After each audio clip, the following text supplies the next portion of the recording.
시청자 여러분 안녕하십니까? 제8회 전국 동시지방선거 비례대표 세종시의회 의원선거 후보자 토론회의 사회를 맡은 윤대엽입니다.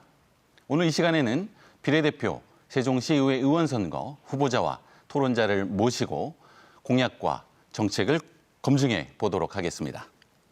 세종특별자치시 선거방송토론위원회가 주관하고 대전 MBC가 중계하는 이 프로그램은 공직선거법 제82조의 2 제4항에 따른 후보자 토론회 중계방송으로 중앙선거방송토론위원회 유튜브와 대전 MBC 유튜브 채널을 통해서도 시청하실 수 있습니다. 먼저 후보자와 토론자를 소개해드리겠습니다. 현재 좌석은 사전 추첨으로 결정되었음을 알려드립니다. 그럼 화면 왼쪽에 앉아 계신 분부터 소개해드리겠습니다. 기호 1번 더불어민주당 여미전 후보입니다. 안녕하세요. 더불어민주당 세종시의회 비례대표 후보 여미전입니다. 기호 2번 국민의힘 이소희 후보입니다. 안녕하십니까. 국민의힘 세종시 의원 비례대표 후보 이소희입니다. 네, 기호 3번 정의당 유병희 토론자입니다. 안녕하십니까. 정의당 토론자 유병희입니다. 오늘 토론회는 공직선거법 제82조의 2 제4항에 따라 후보자들과 토론자를 모시고 진행하게 되었습니다. 이어서 모두 발언을 들어보도록 하겠습니다. 각자 주어진 시간은 1분입니다. 발언 시간은 정해진 시간에 따라 엄격히 제한되고 발언 시간을 초과하면 사회자가 제한할 수 있음을 먼저 말씀드립니다. 그럼 정해진 순서에 따라 여미전 후보부터 모두 발언 들어보겠습니다. 존경하는 세종시민 여러분, 안녕하십니까? 더불어민주당 세종시의회 비례대표 후보 여미전입니다. 5월 23일 고 노무현 대통령의 서거 13주기가 다가옵니다. 노무현 대통령의 참여정부는 수도권과 비수도권의 양극화를 해소하고 국가균형 발전을 추구하여 우리 아들, 딸들이 잘 사는 세상을 만들어주고자 세종시 행정수도 공약을 하셨고 이행하고자 하였습니다. 수많은 난항을 극복하며 행정중심 복합도시의 기반을 다져왔고 지금 세종시 출범 10년을 맞이하고 있습니다. 노무현의 도시 세종시 완성을 위해 역사의 핵을 이어가느냐 아니면 후퇴하느냐 하는 중차대한 기로에 서 있습니다. 지금까지 해왔던 것처럼 소상공인, 노동자 그리고 사회적 약자를 대변하고 공정하고 정의로운 사회 실현을 위해 노력하는 더불어민주당을 위해 힘을 주십시오. 감사합니다.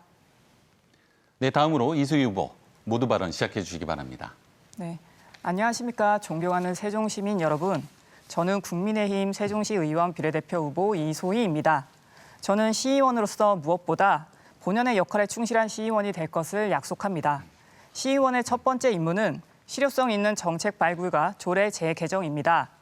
공정하고 균형된 시각으로 현안을 파악하여 세종 시민의 삶의 질을 향상시키고 세종시의 가치를 높일 수 있는 정책 제안과 입법을 충실히 수행하겠습니다. 두 번째로 시의원으로서 무엇보다 중요한 것은 집행부에 대한 견제와 균형을 이루는 것입니다. 저는 행정의 감시자로서 집행부의 관여나 간섭을 받지 않고 집행부에 대한 냉철한 비판과 건전한 대안을 제시하며 행정의 타당성과 효율성을 높이도록 노력하겠습니다. 언제나 세종 시민의 의견을 최우선으로 하여 세종시의 내일을 함께 만들어 갈 것을 약속합니다. 감사합니다. 네, 이어서 류병희 토론자 모두 발언 듣겠습니다. 안녕하십니까. 기호 3번 정의당 비례대표 후보 토론에 나선 토론자 류병희입니다. 세종시가 대한민국 행정수도로서의 모습을 갖추고 있습니다. 그러나 한편으론 부동산 개발 악습과 그에 따른 부작용을 답습하고 있다는 점 매우 안타깝게 생각하고 있습니다. 특히 농지를 대상으로 한 투기 행위와 원주민을 일방적으로 몰아내는 강제 수용 방식의 난개발은 이제 중단해야 합니다. 세종시는 대한민국의 새로운 도시의 모습을 제시해야 합니다. 새로운 도시는 기후정의에 입각한 생태 공동체입니다. 정의당은 이번 지방선거에서 세종시가 모든 생명이 함께 공존하는 생태 도시로서의 모습을 갖춰야 한다는 점 말씀드리고 싶습니다. 공감하신다면 정당 투표는 기호 3번 정의당을 꼭 선택해 주시길 바랍니다. 네, 모두 발언을 들어봤습니다. 본격적인 토론에 앞서 토론 진행 방식과 주의사항을 잠시 설명해 드리겠습니다. 오늘 토론은 지역 현안에 대한 2개의 공통 질문에 이어 대표 공약을 소개하고 그에 대해 상호 토론하는 공약 검증 토론, 상호간 자유주제로 진행하는 주도권 토론과 3번째 공통 질문, 그리고 마무리 발언으로 진행됩니다. 사회자의 질문에 대한 답변 시간은 각 질문마다 다른데요. 정해진 시간을 초과하면 마이크 전원이 자동으로 차단되니 유의해 주시기 바랍니다. 그럼 지금부터 본격적으로 제8회 전국 동시지방선거 비례대표 세종시의회 의원선거 후보자 토론회를 시작하겠습니다. 공통질문부터 시작하겠습니다. 첫 번째 공통질문은 도심 교통체증 해소 방안에 대한 질문입니다. 답변 시간은 각 후보당 1분 30초입니다. 세종시는 대중교통 중심 도시를 표방해왔습니다. 하지만 지금 지나치게 좁은 도로와 원활하지 못한 신호체계로 인해 교통체증이 매우 심각한데요. 향후 청와대 세종집무실과 국회 분원 설치, 가파른 인구 증가 등으로 교통체증이 더욱 심해질 것으로 우려되고 있습니다. 후보자께서는 시민들이 체감할 수 있는 실질적이고 구체적인 대책을 말씀해 주시기 바랍니다. 이소희 후보부터 답변해 주시기 바랍니다. 네. 세종시 교통체증은 세종 시민들의 가장 불편해하는 민원 사항 중에 하나입니다. 세종시가 초기 전원도시 형태로 설계를 했지만 현재는 고층 아파트들이 들어서 있는 상황이고 이미 예전의 컨셉을 찾아볼 수가 없어서 이에 맞는 변화가 필요한 상황입니다. 이를 개선하기 위해서 저는 먼저 도로 확장이 중요하다고 생각을 합니다. 모든 도로를 확대할 수는 없지만 유독 정체가 심한 곳을 선별을 해서 도로를 확장하고 검토를 할 필요가 있습니다. 세종시가 행정수도로 더욱 입지를 다지게 된다면 국빈의 방문이나 또 인구가 증가로 인해서 지하철을 나중에 도입된다고 했을 때도 교통을 통제하는 일이 많을 것입니다. 2차선 도로에서 도로를 통제하게 된다면 그 피해가 또 고스란히 시민들의 몫으로 돌아가게 됩니다. 또한 백화점이나 큰 상권뿐만 아니라 그 외의 대기업이나 주요 업체들이 세종시에 입주를 하려면 교통이 확보되는 것이 중요한데 현재 좁은 도로로 인해서 입점이 또한 힘든 상황입니다. 그렇기 때문에 교통체증이 유독 심한 곳부터 도로를 확대해야 된다고 저는 생각을 합니다. 그리고 두 번째로 교통신호 체계 및 과도한 속도 제한 규정을 다시 한번 검토할 필요가 있다고 생각합니다. 교통신호등이 현재 도로교통 사정을 반영하지 않고 있어서 수십 군데 설치가 되어 있어 차량이 막히게 되는 원인이 되고 있습니다. 속도 제한 규정 또한 마찬가지입니다. 학교 앞이나 관공서 등에 속도 제한을 할 곳은 당연히 있어야 하지만 이 외의 곳에는 재점검이 필요합니다. 네, 마무리해 주시기 바랍니다. 다음 류병희 토론자 답변 듣도록 하겠습니다. 네. 대중교통을 활성화를 통해서 도심 교통체증을 해소하자는 질문으로 이해를 했는데요. 핵심은 대중교통 활성화를 위해서 이용하는 사람들이 편의성이라든지 대중성, 교통수단으로서의 비교 우위를 점해야 된다고 생각을 합니다. 부수적으로 도심 교통체증이 발생을 하다 보니까 자가 차량 운행을 제한한다든지 도로 진입을 제한한다든지 교통체증 부담금을 도입한다든지 이건 좀 흔한 건데요. 시푸제라든지 요일제를 실시하는 방안도 있습니다. 그리고 공공기관 같은 경우에는 대중교통 이용의 날을 캠페인으로 좀 진행을 했으면 좋겠고요. 특히 제가 좀 중점적으로 보고 있는 거는 조치원 노선하고 좀 같이 통합을 했으면 좋겠다는 의견도 있습니다. 완전 공영제를 말씀을 드리는 건데요. 노선 정책이 일관되지 않은 부분이 없지 않아 있어요. 그래서 제가 생각하는 이 노선 정책이 정리가 됐을 때 대중교통의 활성화도 분명히 올 거라고 생각이 듭니다. 세종시의 남과 북, 동과 서 그리고 순환도로를 줄기로 해서 거기에서 간선도로, 지선도로가 같이 연결이 되고 환승 시스템도 같이 연결이 됐으면 좋겠습니다. 특히 기후정의에 부합하는 자전거 이용의 빈도도 높이기 위해서 예를 들면 마무리해 주시기 바랍니다. 다음은 여미전 후보 답변하실 순서입니다. 세종시 교통 문제가 발생한 근본적인 이유에 대해서 생각해 보면 그 원인은 이명박 박근혜 정부에서 세종시 아파트 용적률을 높였고 원안대로 추진되지 않았기 때문입니다. 그 점에 대해서는 국민의힘의 사과가 꼭 있어야겠습니다. 세종시가 명실상부한 행정수도가 되기 위해서는 충청권 교통의 중심축이 되어야 합니다. 먼저 세종시와 외곽을 잇는 교통 문제는 현재 진행 중인 대전, 세종, 충북 간의 광역철도와 세종, 청주 간의 고속도로 건설이 조속히 진행되어야 합니다. 더불어민주당은 현재 진행하고 있는 건설에 대해서 차질 없이 조속히 진행될 수 있도록 세종시와 국회의원들과의 협업을 통해 이루어 나갈 예정입니다. 세종시 도심 내 교통 체증은 단기적으로는 너빗들, 양지초 등과 같은 교통 혼잡 지역 10곳가량을 개선하고 금강교량을 추가 신설하여 금남교와 햇무리교 차선을 확장해 교통이 원활하도록 하겠습니다. 중장기적인 해결책으로는 행복도시에서 대전, 행복도시에서 조치원 간 신규 도로를 개설하겠습니다. 수도권 전철을 연장해 서울 간 직통열차를 운영하겠습니다. 대전에서 세종, 충북, 광역철도와 대전 반석 세종청사 구간 전철을 조기에 건설하도록 하겠습니다. 그리고 이춘희 세종시장 후보의 공약인 KTX 건설도 조속히 마무리해 하겠습니다. 주시기 바랍니다. 네, 이어서 지방의원 청렴성 확보에 관한 두 번째 공통 질문 드리도록 하겠습니다. 시간은 역시 1분 30초입니다. 세종시의회는 지난해 일부 의원들이 부동산 투기로 물의를 빚은 바 있습니다. 국민권익위원회가 발표한 2021년도 지방의회 청렴도 평가에서 전국 최하위권인 4등급을 받아 대내외적으로 신뢰도가 떨어진 상황입니다. 세종시의회의 청렴성과 신뢰도 회복을 위한 구체적인 대책이 무엇인지 답변해 주시기 바랍니다. 순서에 따라 류병희 토론자부터 답변 듣겠습니다. 네. 이 질문을 제가 접하고 나서 굉장히 깊었습니다. 정말 말하고 싶었거든요. 감사원 징계 요구를 받고도 이태원 의장께서는 아직도 자리에 계십니다. 제가 부동산 투기 문제와 관련해서 거의 법무사급의 전문적인 지식을 습득하게 된 과정은 이태원 의장에게 고맙다고 인사를 해야 될 것 같습니다. 짧게 말씀드리겠습니다. 첫 번째로 시의회 또는 공직자들은 공직에 입문을 할 때 청렴각서를 분명히 작성을 해주셨으면 좋겠습니다.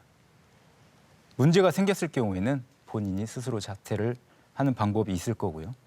구속력이 분명히 있어야 될 겁니다. 두 번째는 다당제 실현입니다. 일당이 집권하고 있는 세종시 의회가 다당제였으면 특히 말씀드린 대로 정의당이 시의회에 진출하게 있었으면 어땠을까라는 생각이 드는데요. 이번에 꼭 진출할 수 있도록 좀 부탁드립니다. 세 번째는 만약에 문제 시의원이 있을 경우 그 지역구에 공천을 배제해 주셨으면 좋겠습니다. 분명히 지켜야 될 부분이고요. 시장님도 마찬가지라고 생각합니다. 감사합니다.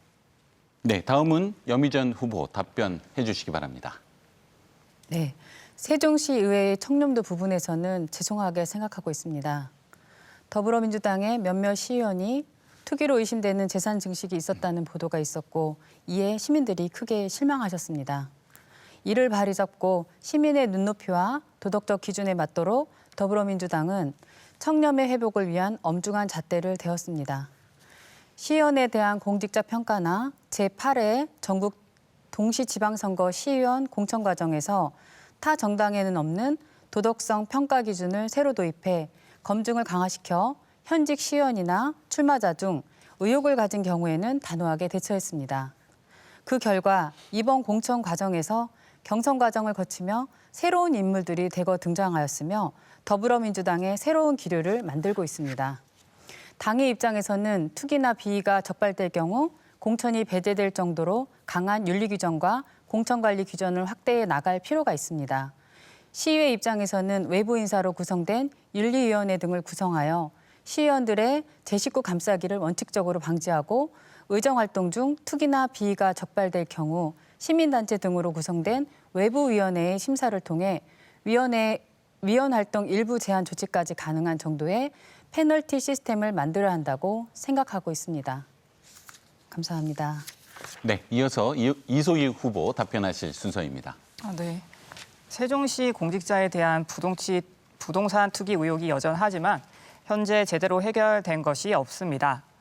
재발 방지를 위해 그리고 지방의원 청년성 확보를 위해 많은 장치가 필요하다고 생각을 합니다. 먼저 명확한 진상 조사와 함께 부동산 투기 사실이 밝혀졌다면 확실하게 징계 처분을 해야 합니다.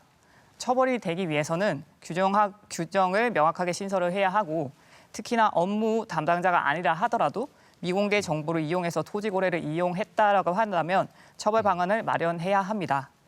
두 번째로 주기적으로 전수조사를 해서 관리가 필요합니다. 공직윤리법에 공직자의 재산을 매년 신고를 해야 한다고 나와 있지만 이것만으로는 부동산 투기를 잡아낼 수 없습니다.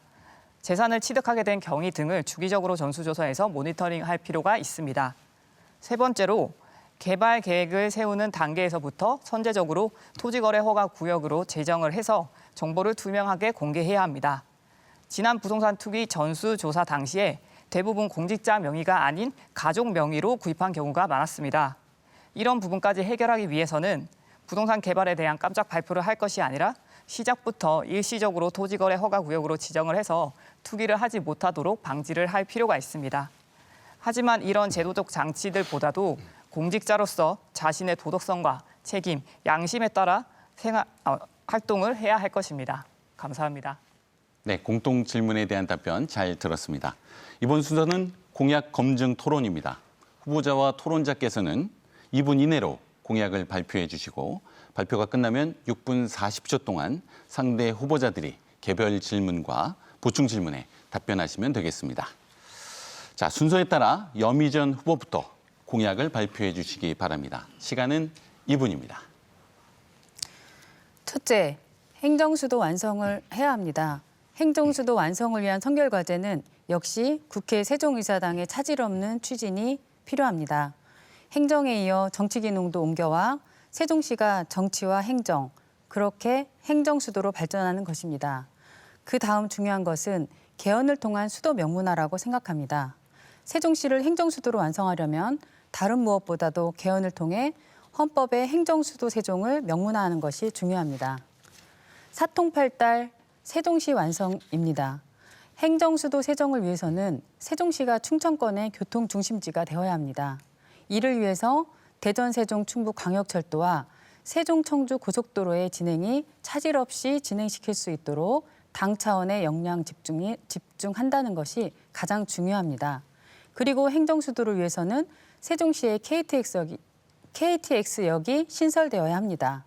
이춘희 후보의 공약인 KTX역 신설을 당 차원에서 적극 지원하겠습니다. 세 번째, 문화교육 인프라 확대입니다. 수도라면 시민이 수준 높은 문화예술 스포츠를 일상에서 즐길 수 있어야 합니다. 세종시는 그동안 행정수도의 기반을 구축하는 것이 중심이 된 것이 사실이고 지금까지 세종시 문화예술 스포츠 인프라 기반을 구축하는 데 역량을 쏟아왔습니다. 앞으로는 세종시의 수준 높은 문화예술로 채워가야 합니다. 광장 문화와 길거리 문화 등이 확대되어 세종시를 문화적으로 풍성한 도시로 가꾸어 나가야 합니다. 네 번째, 혁신도시 완성입니다. 현재 44개의 중앙행정기관이 세종시로 이전을 했는데 일부 중앙행정기관이 수도로 잔류하여 세종시 주요 업무와 연계 부족으로 국정 운영에 비효율을 초래하고 있습니다. 그리고 인구 급증으로 인한 사법 수요 증가와 중앙부처 관계된 법행정 소송 시 서울로 가지 않도록 세종시 지방법원과 행정법원을 설치하는 것으로 혁신도시의 완성을 이루어야 한다고 생각합니다.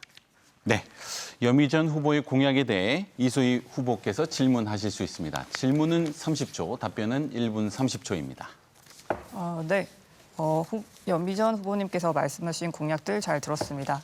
다 공약들이 되게 좋은데 되게 굵직굵직한 사업들로 보여지고 있습니다. 그래서 제가 생각했을 때 후보님께서 이 중에서 제일 중요시 생각하는 공약이 무엇이고 그리고 지금 현재 말씀을 하셨을 때 어떠한 방식으로 이것들을 추진할지에 대해서 구체적인 방안을 좀 더 말씀해 주셨으면 좋겠습니다.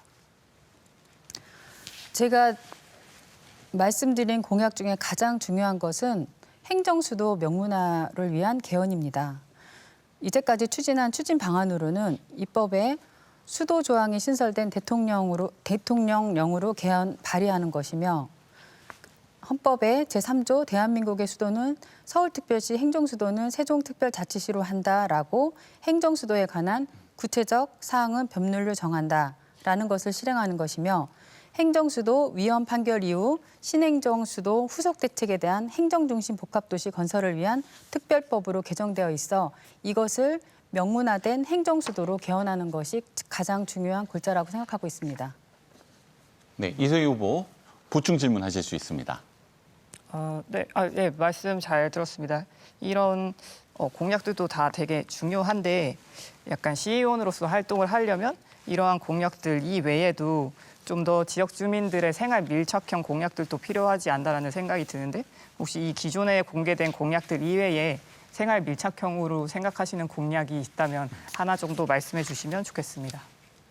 생활 밀착형이라고 하면 큰 범위에 이제 가장 중요한 건 세종의 교통 현안에 대한 문제를 해결하는 것이라고 생각을 합니다. 크게는 광역철도망, 충청권 광역철도망을 설계하는 거고 작게로는 시민들의 버스를 이용해서 편리한 생활을 이동할 수 있도록 하는 것이 가장 중요하다고 생각합니다.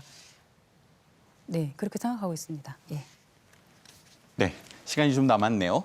자, 류병희 토론자께서 질문하실 순서입니다. 질문은 예. 30초, 답변은 1분 30초입니다. 잘 들었습니다.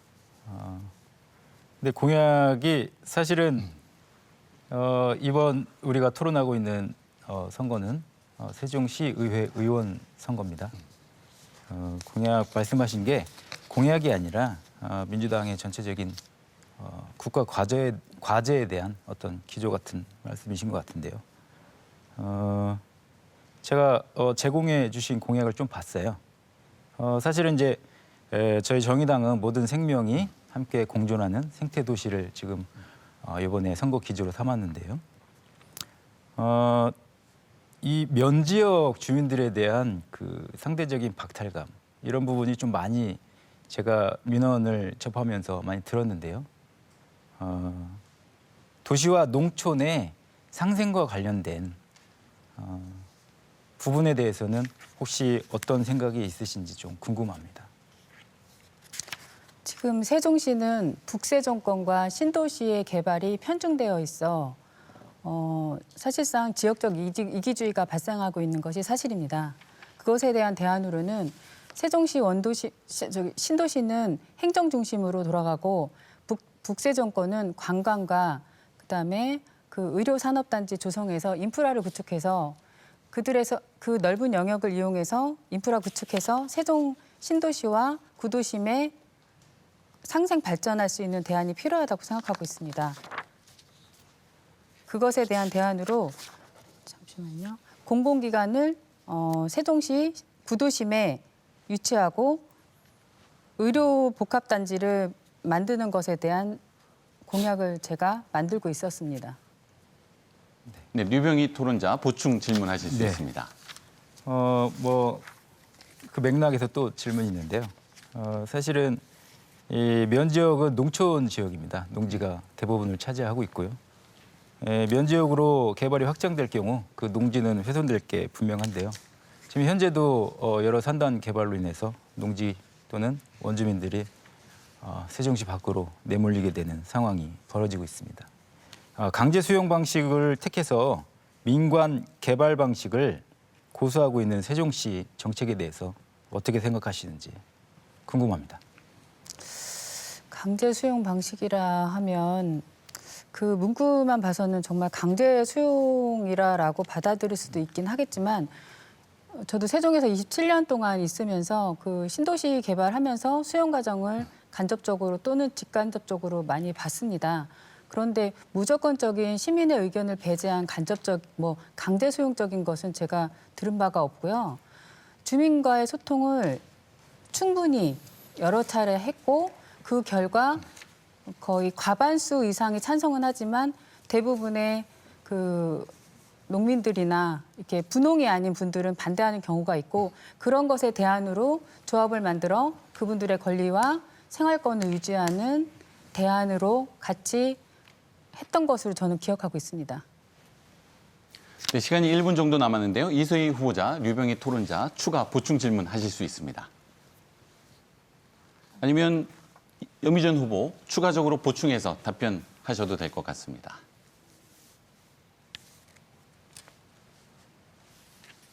추가로 뭐 답변하실 내용 없으십니까? 자, 그럼 여미전 후보 공약 검증 토론 마무리하도록 하겠습니다. 자, 이어서 이소희 후보께서 2분 동안 공약을 발표해 주시기 바랍니다. 네, 저는 먼저 현안 해결 방안으로 3가지 공약을 제시하고자 합니다. 첫 번째로 주민 의견을 반영한 버스 노선 개선 및 도입입니다. 광역급행 M버스 등 대중교통 활성화 방안을 마련하고 버스 노선을 개선해서 세종시 교통난을 해결하겠습니다. 두 번째로 세종시 소재 대학의 채용형 계약학과를 신설하겠습니다.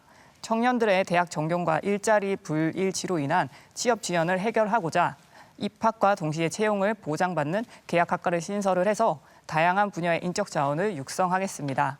세 번째로 소상공인 종합민원센터를 설립하겠습니다. 코로나19로 인한 소상공인 손실 보상에 발맞춰 소상공인의 지원 체계를 구축하고 종합민원지원센터를 설립하여 고충 민원 사항을 원스톱으로 처리할 수 있는 제도를 개선하겠습니다. 이번에는 모두가 다 행복하고 잘 살기 위한 도시를 만들기 위한 공약입니다. 첫 번째, 심리상담 디지털 플랫폼 개발입니다. 지역 주민의 정신 건강을 위한 여러 상담 프로그램이 운영되고 있지만 상담의 특성상 신속성과 편리성이 중요하므로 자체 심리 상담 앱 개발을 통해서 개인 맞춤형 상담 플랫폼을 개발하겠습니다. 두 번째, 생생한 기업 리뷰 공개 시스템 구축입니다. 지방 거주자의 취업률이 낮은 이유 중에 하나는 정보의 비대칭성에 있습니다. 취업 준비생이 직접 재직자를 만나기 어렵다는 한계를 개선하고자 생생 기업 리뷰를 공개하는 시스템을 구축하겠습니다. 세 번째, 사회적 약자를 위한 저상버스 도입입니다. 교통약자 분포 및 관련 시설 분석을 통해서 저상버스 그 노선을 파악을 해서 발굴하고 이용 편익을 도모해서 장애인 이동권을 보장할 수 있도록 하겠습니다. 그리고 장애인 콜택시 증차를 하겠습니다. 또 장애인 휠체어 이동권 보장을 하기 위해서 수리비를 지원하도록 하겠습니다. 네, 공약 발표 마무리하도록 하고요. 네. 류병희 토론자께서 먼저 질문하실 수 있습니다. 네. 역시 질문은 30초 이내, 답변은 1분 30초입니다. 잘 들었습니다. 공약 내용에 정의당 정책으로 해도 손색이 없을 공약이 몇 가지가 있어서 좀 놀랐습니다. 장애인 이동권과 관련해서 말씀해 주신 부분에 대해서는 굉장히 공감을 하고 있습니다. 제가 좀 이제 궁금해서 그런 건데요. 지방 거주자 취업률이 낮은 이유로 정보의 비대칭성을 들어주셨습니다. 사실 좀 잘 이해가 안 가는데요. 첨단 IT를 달리고 있는데 이게 어떤 말인지 좀 설명 좀 부탁드리겠습니다. 네. 사실 저는 이러한 공약을 낸 것 중에 하나가 저의 어떤 취업을 할 때 취업 준비생으로서의 경험을 바탕으로 해서 이러한 공약을 내게 됐는데요. 아무래도 지방에 있다 보면은 서울에 있는 학생들에 비해서 아무래도 취업을 할 수 있는 접할 수 있는 여러 가지 취업을 할 때 여러 가지 접할 수 있는 것들이 있는데 선배들의 얘기를 듣는거나 그리고 실질적으로 모든 기업들이 수도권이나 이런 것에 몰려 있기 때문에 그런 재직자를 만나거나 아니면은 이미 나온 퇴직자나 이런 분들을 만나기에는 지방에 있는 학생들 입장에서는 좀 제한이 많이 있더라고요. 그리고 이게 실질적으로 저는 제 경험상으로서 대학이나 아니면은 대학교는 저는 수도권에서 나오고 그리고 대학원은 지방에서 나왔을 때 이 두 개의 상황에서 비교해 봤을 때 지방에 있을 때는 확실히 취업에 있어서의 정보가 많이 부족하다고 느꼈습니다. 그래서 이런 부분에 있어서 좀 공기관에서 이런 정보를 제공할 수 있으면 좋겠다라는 생각을 저는 많이 했었습니다. 네, 류병희 토론자 이어서 보충 질문하실 예. 수 있습니다. 제가 세종시 지역을 좀 이해했을 때는 사실 정당 특징일 수도 있는데 읍면 지역에서 표가 많이 나오시는 걸로 제가 알고 있습니다.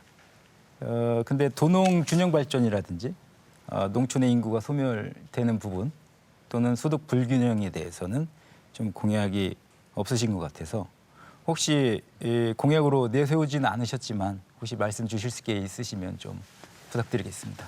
네. 아무래도 지금 현재 세종시는 신도시의 좀 더 집중이 되어 있는 부분이 분명히 있습니다. 그렇지만 이게 점차 저는 구도심에도 물론 여러 가지 사업들을 해야 되는 것도 맞지만 저는 제가 생각했을 때 전체적으로 우선 신도심 위주로 좀 더 공약이나 아니면 제도들을 만들어서 신도심의 개발을 좀 더 우선적으로 하고 그리고 그것들이 점차적으로 퍼져 나간다고 저는 생각을 합니다. 그래서 오히려 여러 가지를 신도심에도 하고 구도심에도 하고 해서 뭔가 정책을 분산시키기보다는 오히려 하나의 어떤 벨트를 만들다거나 그런 정책들을 한 곳에 좀 더 집중시켜서 그것들이 효과를 확장시키고 그런 인프라를 갖춰서 구도심까지도 갈 수 있는 그런 정책을 해야 된다고 저는 생각을 합니다. 네, 정확히 시간을 준수해 주셨습니다. 이어서 여미전 후보께서 질문하실 수 있습니다. 네. 세종시 소재 대학교 채용형 계약학과 신설하여 입학과 동시에 채용을 보장받는다고 하셨는데요. 그렇다면 일자리는 어떠한 곳에서 어떤 방식으로 제공하며 그곳에서 채용되면 어떠한 형태의 근로조건이 채용되는지 궁금합니다. 네. 우선은 이 채용 학과에 대해서 제가 이 채용형 계약 학과에 대해서 먼저 좀 설명을 해드리겠습니다.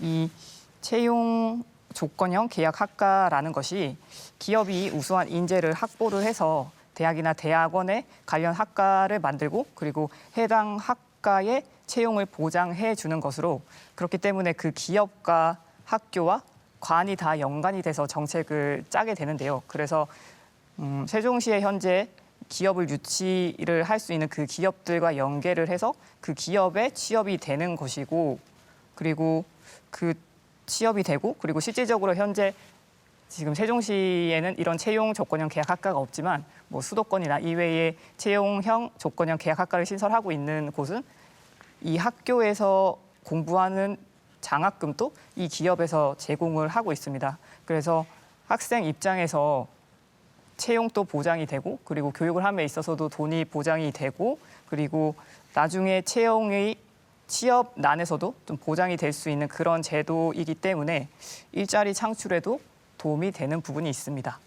네, 여미전 후보 이어서 보충 질문 하실 수 있습니다. 어쨌든 청년 실업에 대해서 관심이 많다 보니까 좀 구체적인 질문을 좀 드리게 되는데요. 그렇다고 하면 앞서서도 좀 여쭤봤지만 그 기업가 입장에서는 취업을 전제로 대학에다가 MOU 체결을 한다든지 해서 대학생들에게 일자리를 제공하는 건 좋은 것 같아요. 그렇다고 하면 어떠한 정말 그 청년들이 원하는 양질의 일자리를 제공할 것인지 아니면 기업가 입장에서는 수익을 창출해야 되니까 인건비를 삭감하고 진짜 비정규직 일자리 그러한 일자리를 이렇게 할 것인지에 대한 중재 역할을 해야 되고 그런 것에 대한 중재 역할이 굉장히 중요하다고 생각을 하고 있거든요. 그런 것에 대한 구체적인 생각을 하고 계시는지 그게 좀 궁금합니다.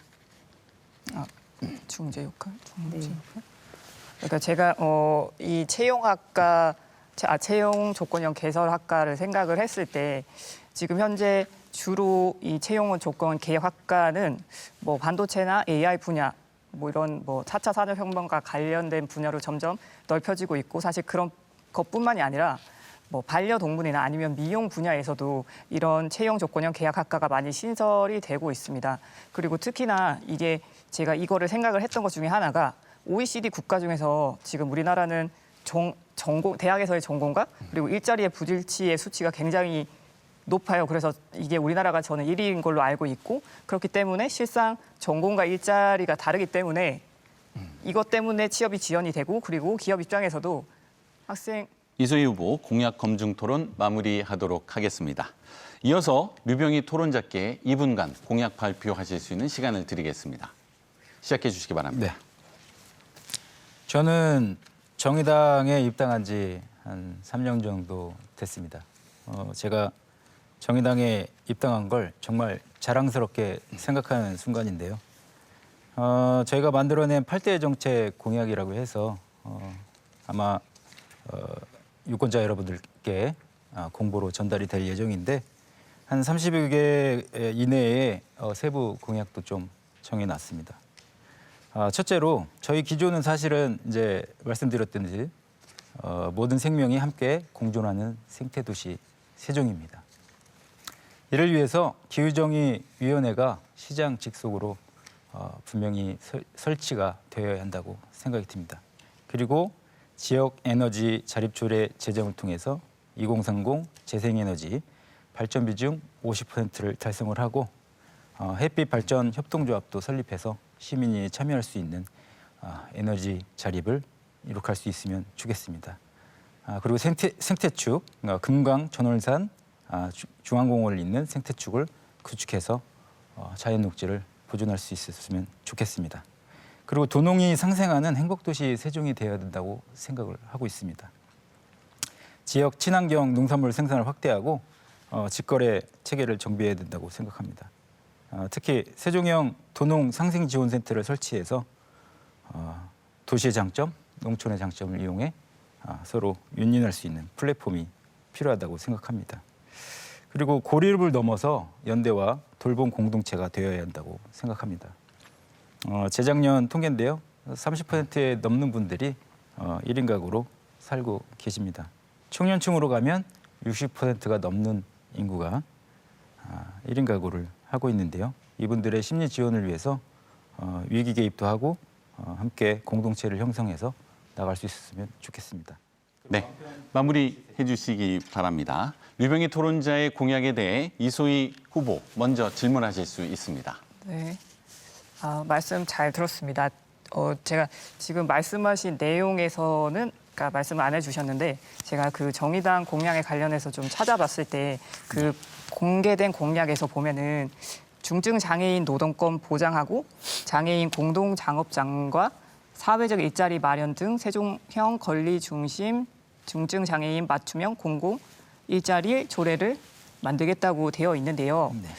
이 취지가 저는 굉장히 좋다고 생각을 하는데 그리고 지금 또 미흡하지만 장애인과 관련해서는 일자리에서도 장애인을 막 우대한다고 하지만 그럼에도 대부분이 채용을 하지 않고 벌금을 내는 걸로 끝나는 경우가 대부분이 많습니다. 그렇다면 이 조례 제정에서 끝날 것이 아니라 앞으로 중증 장애인 맞춤형 일자리를 마련을 해야 할 것인데 네. 그러면은 그런 구체적인 방안이 뭐가 있는지에 대해서 좀 궁금합니다. 구체적인 방안은 공동의 지혜를 모으면 될 걸로 생각이 들고요.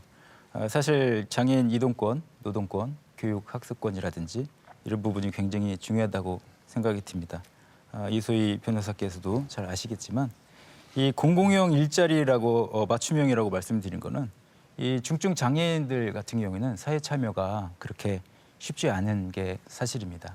그래서 공공기관에서 일자리를 마련을 해서 유형별로 이분들에게 일자리를 제공을 하고 서비스를 스스로 일할 수 있게끔 사회 참여를 할 수 있게끔 하는 기회를 제공해야 된다는 부분에 대해서는 분명히 좀 말씀을 드리고 싶습니다. 네, 이소희 후보 보충 질문하실 수 있습니다. 보충 질문 없습니다. 보충 질문 없으십니까? 그럼 이어서 염희전 후보께서 질문하실 수 있습니다. 네, 정의당 공약 잘 들었습니다. 공약 중 땀의 가치가 존중받는 세종을 공약하셨는데요. 예. 구체적인 공약의 내용을 좀 더 듣고 싶습니다. 네. 제가 기조에 말씀드리진 못했지만 한 3가지 부분이 있습니다. 사실 노동의 가치가 존중이 받고 땀 흘려 일해서 스스로 일한 소득으로 생활을 하는 게 정의라고 저는 생각이 듭니다.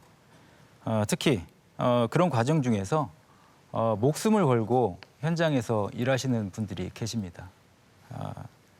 중대재해기업처벌법으로 좀 시끄럽기도 했지만 5인 미만이 적용이 안 된다든지 100인, 500인 이상 유예가 되는 부분이라든지 그런 법률적인 토대도 있지만요. 지역에서도 산업재해 예방 또는 노동안전보건과 관련해서 지원 조례를 만들어 지역에서 일자리에서 안전하고 그런 일자리 규제를 위해서 좀 필요하다고 생각합니다. 목숨을 걸고 일할 필요는 없지 않겠습니까? 그런 부분이 있고요. 일하는 시민 모두를 위한 고용보험료 지원 조례 제정이 필요하다고 생각합니다. 특히 이제 고용되신 분 말고 1인 또는 2인으로 사업장을 운영하면서 힘들게 자영업을 하시고 계시는 분들이 있는데요. 이분들 고용보험 지원해야 된다고 생각이 듭니다. 나아가서는 전국민 소득보험도 도입을 해서 이분들의 소득 또는 이분들이 불의의 어떤 일을 당하셨을 때 보장할 수 있는 사회 안전망이 필요하다고 생각입니다. 그리고 노인, 아동, 청소년 돌봄 시설을 확대를 하고 돌봄 노동자 일자리를 확대하는 게 필요하다고 생각합니다. 이 세 가지가 세부 공약입니다. 네, 염희전 후보 추가 질문하실 수 있습니다. 말씀해 주신 공약에 대해서 저도 동의합니다. 제 생각에는 노동자의 권리 구제를 위한 노동법률 상시 상담과 지원을 위해 노동권익센터 설립이 필요하다고 생각하는데요. 세종에는 아직 없거든요. 어떻게 생각하시는지 말씀해 주시겠습니까? 전적으로 동감합니다. 네. 동감합니다. 혹시 두 후보자께서 추가 질문이 있으면 질문하실 수 있는 시간 드리도록 하겠습니다. 염희전 후보 질문 없으십니까? 네. 그러면 유병희 토론자께서 혹시 충분히 답변하지 못하신 내용이 있으면 답변하실 수 있는 시간 약 2분 남았습니다. 제가 유권자 여러분들께 아까 설명을 좀 길게 해서 못 드렸는데요. 소상공인이 영업하기 든든한 도시 세종이 되어야 될 것으로 생각이 들고요. 특히 공정과 상식이 통하는 산업 경제가 되어야 할 것입니다. 그리고 누구나 함께 행복한 세종을 위해서 모두가 행복한 도시가 됐으면 좋겠습니다. 여러분께서는 지금 세종특별자치시 선거방송 토론위원회가 주관하고 대전 MBC가 중계하는 제8회 전국 동시지방선거 비례대표 세종시의회 의원선거 후보자 토론회를 시청하고 계십니다. 공약 검증 토론에 이어 이번에는 후보자 주권 토론을 진행하겠습니다. 각 후보자는 6분 동안 주도권을 가지고 자유롭게 토론을 진행하시면 됩니다. 원활한 토론을 위해 질문은 1분 이내로 해주시고요. 답변은 최소 30초를 보장해 주시기 바랍니다. 30초가 지나면 주도권을 가지신 분이 답변을 제한하실 수도 있습니다. 정책과 공약을 중심으로 토론해 주시고 상대 후보에 대한 인신공격성 발언이나 비방은 지양해 주시기 바랍니다. 그럼 순서에 따라 이소희 후보부터 주도권 토론 시작하겠습니다. 네. 아까 공동 질문 첫 번째 내용과 관련돼서 저는 더 얘기를 좀 하고 싶은데요. 대중교통 그 중심 도시로 표방하는 세종시이고 지금 현재 도심 교통 체증이 되게 심각한데 저는 그 방안으로서 하나로 버스 노선을 재점검해야 한다고 생각을 합니다. 그래서 많은 시민들이 버스를 타지 않는 것에 대해서 자가용보다도 시간이 더 많이 걸리고 그리고 그것이 돌고 도는 버스 노선 때문에라고 저는 생각을 하고 그리고 막연히 지금 상황에서 버스 노선을 변경하는 것 없이 노선만을 확대를 해서 버스 운영 적자를 늘릴 것이 아니라 버스 노선을 다시 재점검을 해서 시민들이 버스를 이용할 수 있는 유인을 찾아야 된다고 저는 생각을 합니다. 그래서 저는 염희전 후보님께 좀 여쭤보고 싶은 것이 하나 있는데요. 아까 전에 제가 생활 밀착형으로 생각하시는 게 있냐고 말씀을 드렸을 때 버스를 이용하는 게 중요하다고 말씀을 하셨는데 그렇다면 버스를 이용하기 위한 그리고 버스를 이용한다라는 것은 대중교통을 활성화한다라는 것인데 그 방안으로 어떤 것을 생각하고 있는지 말씀해 주셨으면 좋겠습니다. 지금 세종시에서 그 버스 BRT 노선이 닿는 곳이 있고 닿지 않는 곳이 있거든요. 그런 것에 대한 대안으로 지금 그 일반 승용차와 그 버스의 중간 11명 정도 탑승할 수 있는 바로타 서비스를 지금 시범 운영하고 있는 것으로 알고 있습니다. 그것을 사용해 본 시민들의 호응이 굉장히 좋고요. 그것은 이제 언제든지 전화로나 이제 요청을 하면 그곳으로 가서 시민들을 이제 모시고 목적지까지 가고 다시 원하는 곳으로 갈 수 있는 그런 시스템으로 제가 인지하고 있거든요. 그런 것을 대폭적으로 많이 이제 그 일반 자동차 회사와 같이 연계해서 이렇게 많이 이렇게 확산을 하면 참으로 좋겠다. 실생활에 가장 도움이 되겠다 이런 생각을 하고 있습니다. 네, 저도 동의하는 부분입니다. 그리고 또 염희전 후보님께 하나 더 여쭤보고 싶은 게 있는데요. 그 아까 말씀해주신 공약 중에서 혁신도시 건설과 관련해가지고 세종시에 법원을 설치를 하겠다고 말씀을 하셨는데 지금 사실 세종시는 여러 가지 발전을 많이 하고 있지만 실제로 길거리에 상가에 텅 빈 공실도 많고 그래서 그 상가 공실률이 전국 최고 수준이고 그리고 법원이나 검찰청이나 뭐 여러 가지 백화점이나 박물관 부지 등이 현재 유휴지로 남아 있는 상황입니다. 그래서 그러한 이유가 무엇이라고 생각을 하며 만약에 앞으로 법원을 설치를 하기 위해서 구체적으로 어떻게 추진을 할 생각이신지 저는 말씀해 주셨으면 좋겠습니다. 세종시는 개청 올해로 10년을 맞이하고 있습니다.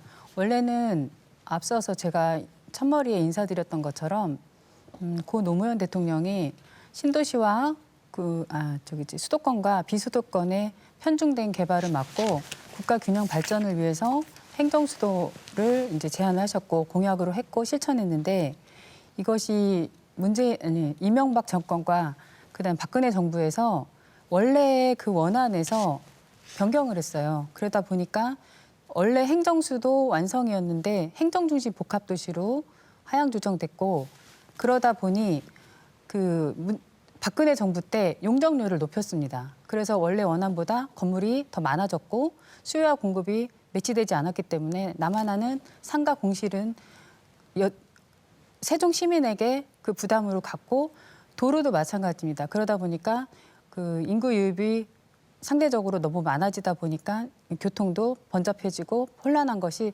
세종 시민들에게 피해를 갔다고 볼 수 있습니다. 그런 것에 대한 대안으로는 이제 그 교통망을 더 확충하고 그리고 아까 말씀드린 것처럼 헌법 행정수도를 명문화해서 그 세종의사당에 내려와서 인구 유입이 되고 더 큰 이제 확산을 지방으로 하는 것이 가장 큰 대안이라고 생각을 하고 있습니다. 저는 이번에는 정의당 후보님께 유병희 후보님께 여쭤보고 싶은데요. 그 공약에서 아까 말씀해 주신 것 중에서 공정과 상식이 통하는 산업 경제와 관련해가지고 송성리 광역 폐기물 소각장 건설 전면 백지화라고 하셨는데, 근데 지금 현재 세종시가 앞으로도 더 커갈 것이고 그렇다면 소각장 문제가 또 큰 문제로 대두될 수 있을 것 같은데 이게 전면 백지화를 하게 됐을 때 그러면 그런 쓰레기들을 나중에 어떻게 처리할 것인지 구체적인 방안이 있으면 말씀해 주시면 감사하겠습니다. 네. 도시가 커가고 인구가 늘어나면서 쓰레기라든지 폐기물 처리 시설이 분명히 있어야 된다고 생각을 하고 있습니다. 다만 저희가 생각하는 거는 주민들의 의견이 제일 최우선 되어야 된다고 생각이 들어요. 아까도 말씀드렸지만 이 강제 수용이나 아니면 이 일방적으로 원주민들의 의견을 무시하고 반대하시는 분들이 분명히 계시거든요. 특히 송성리 같은 경우에는 이 추진 과정에서 그 요양원에 입소하신 분들을 동의 절차를 밟아서 지금 형식적으로는 문제가 없다고 진행을 하고 있는 걸로 알고 있는데요. 실제로 제가 거기 취재도 가고 인터뷰도 갔었는데요. 거기 이제 외지인 소유자 비율이 토지 소유자 비율이 한 60%가 넘는 동네입니다. 특히 이제 거기서 농사를 짓는 분들은 사실상 폐기물 소각장이 들어섰을 경우에는 지역을 떠나야 되는 또는 농산물에 피해가 되는 그런 현상이 벌어져요. 송성리를 가보시면 이소희 후보 주도권 토론 이것으로 마무리하도록 하겠습니다. 이어서 류병희 토론자 주도권을 행사하실 수 있는 차례입니다. 네. 사실 제 공약을 중심으로 해서 말씀해 주셨던 공정과 상식이 통하는 산업 경제 부분을 좀 더 보완하고 추가하기 위해서 제가 질문을 준비를 했는데요. 거기다가 이제 대중교통과도 좀 연결이 된 부분이 있는데 민주당 염희전 후보님께 제가 여쭤보겠습니다. 제가 알기로는 학비 노조 지부장을 하신 걸로 제가 알고 있습니다. 이 노동 관계에서도 열심히 활동을 하신 걸로 제가 알고 있는데요. 세종도시교통공사에 최근에 이 대법원 최종 판결을 받고 부당 해고를 당하셨다가 복직하신 박근태 노조위원장이 계십니다. 이분은 정당한 파업을 했음에도 불구하고 해고를 당하고 수년간 생계에 시달리면서 우울증과 건강 악화를 겪으신 분인데요. 다행히도 대법 판결로 복직을 하셔서 최근에는 휴직을 또 하셨다고 들었습니다. 문제는 이 과정에서 시와 공사가 혈세 수억 원을 써가면서 이 부당 해고자를 복직시키지 않기 위해서 노력을 했다는 점이에요. 혹시 여미전 후보님은 이 문제에 대해서 어떻게 생각하시고 앞으로 이 문제가 다시는 벌어지지 않기 위해서는 어떻게 해야 되는지 좀 말씀을 부탁드립니다. 말씀하신 사안에 대해서는 저도 굉장히 남의 일이 아니라고 생각하는 입장 중에 하나입니다. 만약 제가 현장에 그러한 경우를 당했다고 생각하면 어떻게 해서든 그 난간을 극복하고 도와줄 수 있었으면 하는 굉장히 절규에 섞인 그런 마음을 가졌을 것이라고 생각을 합니다. 하지만 그 당시는 안타까움이었고 제가 해줄 수 있는 것이 없었습니다. 하지만 지금의 신분으로서는 어쨌든 시의원의 역할은 세종 시민을 전체를 대변하는 역할도 해야 되지만 그 역할 안에는 노동자와 소상공인, 약자를 대변하는 일을 해야 된다고 생각하고 있습니다. 그 부분에 대해서 저 역시 학교 비정규직 노동조합 지부장으로서 활동했고 그 수없이 많은 그 현장의 어려움을 들었기 때문에 그 경험과 그 지혜를 바탕으로 적극적으로 다시는 또 이러한 일이 발생하지 않도록 대응하고 노력하도록 하겠습니다. 네. 좀 더 보충 질문을 드리고 싶은데요. 이 박근태 노조위원장은 지방노동위원회 그리고 중앙노동위원회 그리고 법원 3심 판결을 거쳐 모두 부당해고 판결을 받으신 분입니다. 이 과정에서 혈세 수억 원을 썼다고 제가 말씀을 드렸는데요. 구체적인 액수는 제가 말씀드릴 수는 없고 시와 공사가 시장님과 공사 사장님이 되겠죠. 뭐 성함은 말씀드리진 않겠습니다. 혈세 수억 원을 써놓고 사실 부당해고 판결을 받았는데도 불구하고 책임지는 사람은 하나도 없습니다. 이 문제에 대해서 혹시 어떻게 생각하십니까? 사실 지금 말씀해 주신 부분에 대한 팩트체크는 제가 정확하게 되어 있지 않는 부분이라서요. 좀 말씀드리기가 판단함에 있어서 조금 시간이 필요하다는 생각이 듭니다. 네. 그럼 다음 질문 드리겠습니다. 사실은 국민의힘 후보님께는 제가 질문 드릴 내용이 별로 없어요. 왜냐하면 집권을 하신 적이 없기 때문에 비판을 해드릴 내용이 없습니다만 민주당 후보님께 다시 한번 다른 질문을 드리겠습니다. 조치원 봉산리에 가면 생활 폐기물 불법 매립을 한 이 농협 창고가 있는데요. 주민들이 고통을 호소하고 계십니다. 그동안 알 수 없는 이유로 질병에 시달리면서 돌아가신 분도 수십 분이 계시다고 제가 들었고 이 문제가 불거졌을 때 주민들이 적극적으로 이의 제기를 했고 시의 문제 해결을 위해서 방안을 내놓으라고 말씀을 주장을 한 것도 들었습니다. 지금 현재 폐기물은 그대로 있고요. 이게 굉장히 오래된 얘기입니다. 이 문제를 해결하기 위해서는 혹시 어떻게 해야 되는지 의견을 듣고 싶습니다. 지금 앞서 말씀하셨던 부분의 기억 중에 하나가 지금 전동면 친환경타운에 대한 지금 현재 사업 추진이 중지되고 있었잖아요. 그 부분이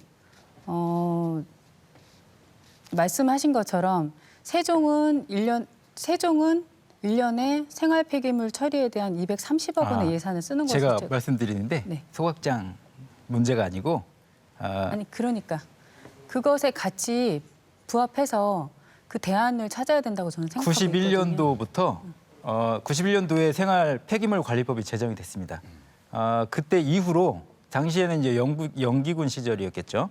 그때 당시에 생활 폐기물을 관에서 불법으로 매립했다고 주민들이 주장을 하고 있어요. 국토지리원을 통해서 자료를 확보한 걸 보면 91년도, 90년대 초반 전후로 해가지고 그 지리가 좀 달라 보이는데요.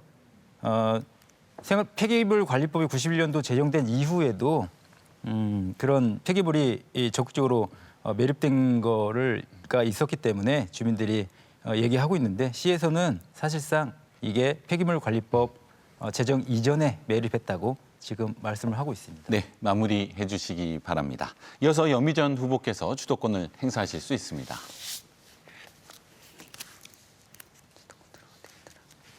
네, 행정수도 완성을 위한 선결과제는 역시 국회 세종의사당의 차질 없는 추진입니다. 행정에 이어 정치 기능의 옮겨와 세종시가 정치 행정수도로 발전하는 것입니다. 두 번째로 중요한 것은 개헌을 통한 수도 명문화라고 생각합니다. 세종시를 행정수도로 완성하려면 다른 무엇보다도 개헌을 통해 헌법에 행정수도 세종을 명문화하는 것이 가장 중요합니다. 그러나 세종시는 과거 보수 세력들의 위헌 소송으로 인한 위헌 결정으로 아직까지도 행정중심 복합도시의 지위에 머물러 있습니다. 당시 수도는 서울이어야 한다며 행정수도 세종을 반대하고 위헌 소송까지 진행한 세력이 지금의 국민의힘인 전신 보수 세력입니다. 이제 와서 지난 과거에 대한 반성 없이 세종시를 행정수도로 만들겠다는 거짓 공약을 하고 있습니다. 이번 대선에서도 더불어민주당은 이재명 후보의 공약과 당론을 통해 행정수도 명문화를 통한 개헌을 주장했습니다. 그러나 윤석열 후보는 끝까지 개헌에 대해서는 의견을 밝히지 않고 있는데요. 국민의힘 비례대표 후보께 질문 드리겠습니다. 세종시를 행정수도로 만들려면 개헌은 반드시 필요한데 개헌이 없이 실질적인 행정수도가 가능하다고 생각하시는지 여쭙고 싶습니다. 네, 저도 세종시가 행정수도로서 기능을 해야 하고 그리고 지금까지도 그러한 방식으로 세종시가 발전되어 왔고 특히나 앞으로도 아까 말씀드렸듯이 국회 세종의사당이나 그리고 제2신무실 그리고 앞으로 추가로 공공기관 등이 많이 이전이 될 것이고 그러한 것으로 기본 바탕으로 해서 행정수도가 점차 만들어질 것입니다. 그 과정에서 방금 말씀하신 개헌이 되어야 한다고 민주당 후보님께서 말씀을 하셨는데 저는 사실 왜 꼭 개헌이 되어야만 행정수도가 완성이 된다고 생각하는지 좀 잘 모르겠습니다. 그 개헌을 한다라고 하시면은 실질적으로 헌법에다가 행정수도 세종시는 행정수도로서 뭐 기능을 한다 내지는 어떠한 방식으로 명문화를 하시겠다는 건지 솔직히 좀 잘 모르겠는데 그리고 그 명문화를 하신다라고 했을 때도 그러니까 어떤 방식으로 할 것인지 솔직히 저는 좀 궁금하기도 하고 그 명문화라는 게 대체 뭔지 구체적으로 또 말씀해 주셨으면 좋겠고 저는 꼭 반드시 헌법 개헌을 해야 해서 네, 알겠습니다. 행정수도가 네, 완성된다고 생각하지는 않습니다. 네. 예. 국민의힘은 모든 정책에 윤석열 대통령만 이야기하면서 세종시의 수건을 해결해 줄 거라고 윤심만사를 외치고 있습니다. 그러나 국민의힘은 인수위를 세종시에 설치하겠다고 약속은 했다. 결국은 지키지 않고 있습니다. 첫 국무회의를 세종시에서 하겠다던 약속도 임시 국무회의라는 말장난으로 지켜지지 않고 있습니다. 심지어 새 정부 첫 추경에 세종에서 안성고속도로 예산마저 286억 원이 삭감되었습니다. 이것은 세종 시민에 대한 심각한 배신입니다. 새 정부 출범이 한 달도 채 안 되었는데 벌써부터 약속 파기, 예산 삭감이 일어나고 있습니다. 정당을 떠나 세종 시민의 한 사람으로서 무척 화가 나는 상황입니다. 국민의힘 비례대표 후보께 여쭙겠습니다. 아직도 윤심만사가 세종시 수건에 해결해 줄 수 있는 거라고 보시는지 답변 부탁드립니다. 네. 저는 윤심 만사가 해결해 줄 것 같지는 않고요. 그렇지만 어쨌든 세종시가 행정수도로서의 기능을 하기 위해서 분명히 중앙정부랑 계속해서 협치를 해야 하는 부분들이 있고 그렇기 때문에 유심 만세라기보다는 중앙정부랑 협치를 하기 위해서는 그러한 과정들에 있어서 저희가 할 수 있는 국힘이 할 수 있는 역할들이 분명히 있을 거라고 저는 생각을 합니다. 그리고 아직까지 아까 말씀하셨듯이 아직 채 한 달도 되지 않았기 때문에 분명히 좀 더 지켜볼 부분이 있고 네, 알겠습니다. 예, 알겠습니다. 세종시는 부동산 문제에 대한 문제가 많습니다. 세종시 주택 보급률은 107.3%이지만 무주택자가 47.8%로 수급 불균형이 심각한 것이 현실입니다. 그 원인은 다주택자가 많고 외지인이 세종시 아파트를 구입한 뒤에 입주하지 않고 세를 놓는 경우가 많기 때문입니다. 가장 효과적인 해결 방안은 공급 물량을 늘리는 것입니다. 그러나 국민의힘 최민호 후보께서는 공급에 대한 대책은 전혀 없고 투기 지역 해제를 말씀하시는데 공급의 확대 없이 투기 지역만 해제할 경우 과거와 같이 집값이 폭등하게 될 경우 우려가 있는데 이에 대한 대책은 있는지 국민의힘 비례대표 후보님께 여쭙고 싶습니다. 지금 현재 세종시에 투기 민주당 그 의원들 분들도 부동산 투기로 인해서 큰 문제가 있었었고 해서 이 부분에 대해서 또 문제가 많기는 한데 실질적으로 이 세종시의 집값이 계속해서 오르고 있는 게 사실입니다. 그래서 이 집값을 잡아야 되는 게 대부분의 세종시 시민들도 생각하는 부분이긴 한데요. 근데 그럼에도 지금 현재 네, 말씀 잘 들었습니다. 예, 알겠습니다. 네, 이것으로 주도권 토론 마무리하도록 하겠습니다. 열띤 토론 잘 들었습니다. 자, 이어서 세 번째 공통 질문을 드리겠습니다. 답변 시간은 각 후보당 1분 30초입니다.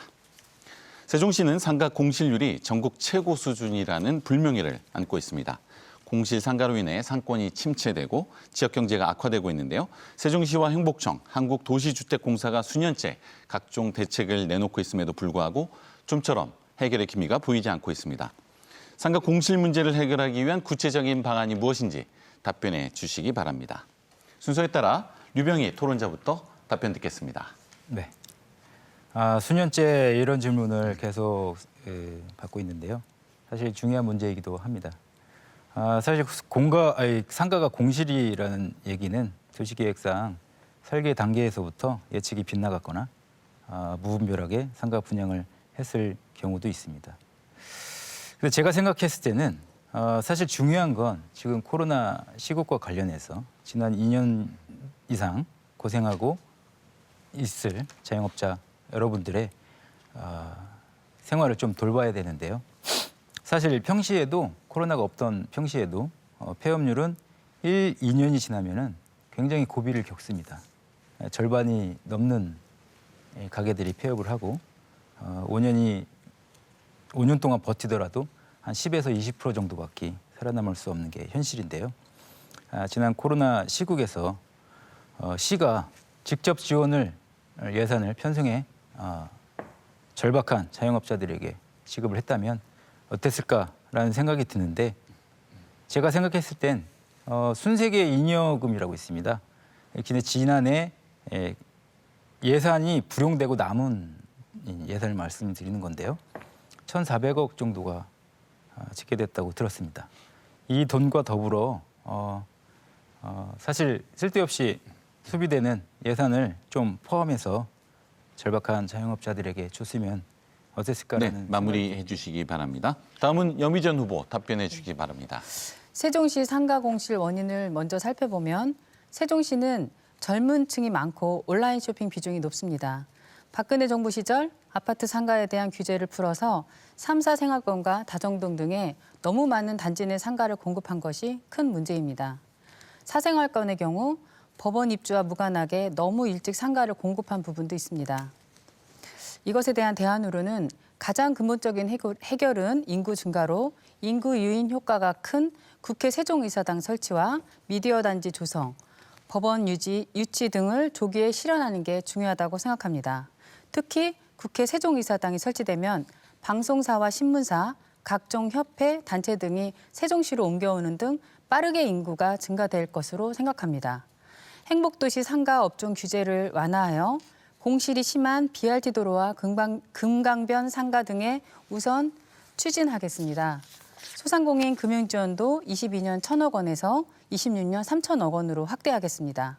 지역 카페인 여민전 발행도 22년 3,000억 원에서 26년 5,300억 원으로 확대하여 설과 추석 명절 때 구매 한도를 30만 원에서 80만 원으로 증액하겠습니다. 또한 상권 활성화를 통해 소상공인 활성화 지원 대책을 구축하도록 하겠습니다. 이를 위해 현장 전문가 위주로 채용하며 상인회와 연계하여 수요와 맞춤형 지원 대책을 지속적으로 발굴해 세종시 상가 공시를 해결하겠습니다. 네, 마무리해 주시고요. 이어서 이소희 후보 답변 듣겠습니다. 네. 세종시 거리에는 지금 현재 텅 빈 공실 상가와 특색 없는 상권들로 인해서 상가 공실이 전국 최고 수준으로 문제가 아주 심각합니다. 도시가 들어선 지 10년이 지났음에도 세종시 어느 지역에서나 공실을 쉽게 찾아볼 수 있습니다. 저는 이러한 세종시의 공실 상가 문제를 해결하기 위해서 업종 규제 완화가 필요하다고 생각합니다. 업종 제한으로 인해서 주로 음식점들만 입점이 가능하고 실상 다양한 업종들이 있지 않다 보니 상권 시너지 효과가 채택되고 있습니다. 특히 금강 보행교는 세종시의 관광 자원으로서 주변 상권 또한 같이 개발이 필요하지만 공실률이 현재 최고 수준입니다. 다양한 업종들이 들어갈 수 있는 규제를 완화하여 상권을 활성화시킬 필요가 있습니다. 두 번째로 공실을 해결하기 위한 근본적인 해결책으로는 경제 활성화입니다. 세종시는 우리나라에서 가장 젊은 도시이지만 한편으로 심심하고 재미없는 도시로 알려져 있기도 합니다. 세종시가 자족 도시로 발전하기 위해서 대학이나 기업, 유치 등을 통해서 정부가 발표한 대로 경제자유구역으로 지정이 되고 검찰, 법원 및 백화점 설치 등으로 자족도시로서의 기능을 갖추고 그리고 전체 상권의 활성화가 필요한데 그와 더불어서 다른 도시들처럼 젊음의 거리를 곳곳에 만들어서 세종 시민들이 같이 즐길 수 있는 문화예술의 공간도 만들고 그렇게 해서 거리 활성화로 세종 시민들이 세종시 밖이 아닌 세종시 안에서 소비가 이루어질 수 있도록 해서 상가공실 문제를 해결할 수 있습니다. 네, 정확히 시간을 지켜주셨습니다. 이제 오늘 토론회 마무리할 시간이 되었습니다. 각 후보자분들께 마무리 발언 시간을 드리도록 하겠습니다. 발언 시간은 1분 30초입니다. 순서에 따라 염희전 후보부터 마무리 발언 듣겠습니다. 사랑하고 존경하는 세종시민 여러분, 얼마 전 대통령 세종집무실 설치 법안이 국토소위를 통과했습니다. 그동안 더불어민주당을 믿고 응원과 지지를 해주신 세종시민 여러분 덕분입니다. 고 노무현 대통령과 세종대왕의 공통점은 소통입니다. 두 분의 소통은 사람을 사랑하는 마음인 애민정신과 국민을 위하는 위민정신에서 나왔습니다. 소통을 기반한 세종시 행정수도를 완성해 우리 아이들에게 안정적인 일자리와 생활을 유지하도록 만들어주는 것은 현 세대가 해결해야 할 중요한 과제라고 할 수 있습니다. 처음 시작부터 초석을 다지며 지금까지 해왔고 앞으로도 책임감을 가지고 끝까지 잘 해나갈 수 있는 더불어민주당에서 행정수도를 완성하겠습니다. 더불어민주당에 힘을 주십시오. 시민과 더불어 함께 누구나 행복한 세종시를 만들겠습니다. 감사합니다. 네, 이어서 이소희 후보 마무리 발언해 주시기 바랍니다. 존경하는 세종 시민 여러분, 세종시는 최근 국회 세종의사당과 대통령 제2집무실 건립으로 행정수도로서 또 한 번의 도약을 앞두고 있습니다. 뿐만 아니라 이에 걸맞게 강력철도망 구축으로 인프라가 확충이 되고 경제자유구역 지정과 중앙행정기관 추가 이전 등으로 세종시는 무한한 성장 가능성을 지닌 도시로서 앞으로 많은 변화가 이루어질 것입니다. 하지만 세종시 과거 8년을 돌아보았을 때 아까 말씀드렸듯이 심각한 교통난과 그리고 상가 공실 문제 그리고 자족 도시로서의 기능 부족으로 산적한 과제들이 많이 남아 있습니다. 이러한 현안들을 해결하고 새로운 변화에 발맞춰 가기 위해서 새로운 정치 그리고 새로운 인물이 필요한 때입니다. 저는 확고한 개혁 의지와 변화 의지를 가지고 세종 시민들을 높이고 겸손과 낮은 자세로서 세종시를 만들어 갈 것을 약속드립니다. 감사합니다. 네, 감사합니다. 유병희 토론자 마무리 발언 해주시기 바랍니다. 네. 세종 시민 여러분, 오늘 토론 어떠셨습니까? 선택은 유권자 여러분들의 몫인 것 같습니다. 만약에 세종시 의회에 정의당 의원이 한 명이라도 있었으면 의회의 신뢰가 이렇게 바닥으로 떨어졌을까라는 생각을 해봤습니다. 제가 시장님과 시의원님들 그리고 공직자분들에게 논평을 통해 조언을 드린 바가 있었는데요. 공직자가 꽃길을 가자고 하면 시민들은 가시밭길을 가게 돼 있습니다. 공직자가 가시밭길을 가고자 하면 시민들은 꽃길을 가게 돼 있습니다. 저희 정의당 지역구 의원은 없지만 비례대표 꼭 선택을 해 주십시오. 기꺼이 시민을 위해서 가시밭길을 가겠습니다. 감사합니다. 네, 감사합니다.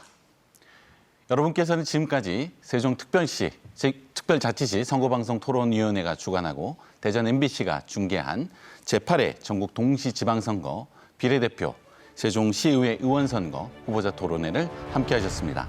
이 토론회는 중앙선거방송토론위원회 홈페이지와 유튜브, 대전 MBC 유튜브 채널을 통해서 다시 보기 하실 수 있습니다.